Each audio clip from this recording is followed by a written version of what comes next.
Thank you, Mr. President. Mrs. You have mentioned in your report, we would also like to emphasize the responsibility of the governments to eliminate violence against women. However, there are governments who hardly pay any attention to this important problem. In the new criminal law of the Islamic Republic of Iran, which is legally binding since the beginning of this session, there are still many articles which encourage violence against women. The criminal accountability of the girls remains 9 lunar years, as stated in the Article 147.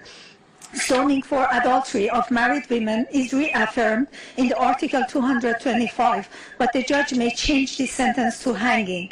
Article 302, paragraph E, provides a license for any husband who surprises his wife during adultery to kill her. Article 301 reduces punishment of a father or grandfather who kills his child or grandchild. Due to existence of the 1041 article of the civil law, the girl-child marriage is permitted at 13 lunar years of age, and the court can even permit marriage at a younger age. Mrs. Manjoo, the Islamic Republic of Iran remains as one of the rare countries who have not yet ratified CEDAW.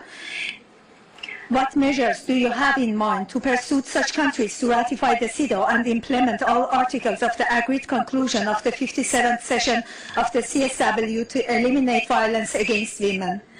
Mr. Larue, as you might know, the public media in the same concerned country are under suppression. The government has restricted the media, and those who resisted were shut down. Many independent journalists were forced to leave the country, and many are in jail.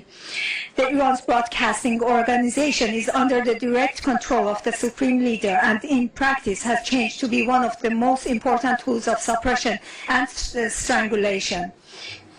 The IRIB, equipped with the newest technology bought from developed countries, is actively jamming satellite signals both in the orbit and terrestrially.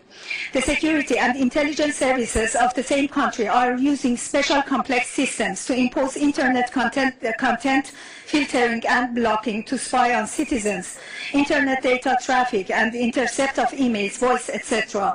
In addition, the government of the IRI is trying to build a national internet with predefined limits and controlled access to the outside world. The speed of the internet access prior to certain events, such as the forthcoming presidential election in 2 weeks, is reduced drastically. Above systems are neither part of the standard telecommunication and internet infrastructure, nor do they belong to the so-called double-use technologies. As Iran doesn't own the technology and knowledge, the country imports those systems from developed countries. Therefore, there is urgent need to impose export control by the exporting countries. Mr. Larue, is it possible for you to address these subjects in your reports and speeches? Thank you, Mr. President.